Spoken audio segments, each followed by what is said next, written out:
একটু আবহাওয়ার খবরে নজর রাখা যায়, তার কারণ কিছুটা হলেও হাওয়া অফিস একটা স্বস্তির খবর শোনাচ্ছেন।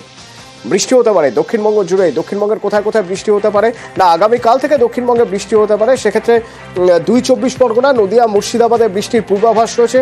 সোমবার থেকে দক্ষিণবঙ্গের প্রায় সব জেলাতেই কোথাও না কোথাও বৃষ্টি হবে, ঝড় বৃষ্টি হবে, সেরকম একটা সম্ভাবনার কথা দেখা যাচ্ছে।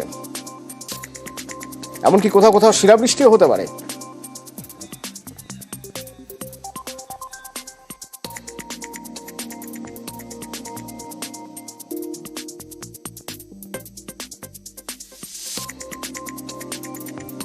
ছয় তারিখে মেনলি বাংলাদেশের গা ঘেঁষা জেলাগুলো নর্থ সাউথ 24 পরগনা, নদিয়া এবং মুর্শিদাবাদে বিক্ষিপ্ত বৃষ্টিপাত হওয়ার সম্ভাবনা। 7 তারিখ দিন মোটামুটি ভাবে সমস্ত দক্ষিণবঙ্গের সবকটি জেলাতেই বিক্ষিপ্ত বৃষ্টিপাতের সম্ভাবনা। দমকা হাওয়া ও বজ্রপাতের সম্ভাবনাও রয়েছে। উত্তরবঙ্গে আজকে সবকটি জেলাতেই বৃষ্টিপাতের সম্ভাবনা রয়েছে। গাস্টি উইন্ড ও বজ্রপাতের সম্ভাবনা রয়েছে দার্জিলিং, জলপাইগুড়ি, কালিম্পং, আলিপুর। এই যে দক্ষিণবঙ্গের ফোরকাস্ট যেটা দিলাম, কলকাতা জেলাটাও তো দক্ষিণবঙ্গের মধ্যে, তো সেই অনুরূপ ফোরকাস্টই কলকাতা জেলার জন্য থাকবে।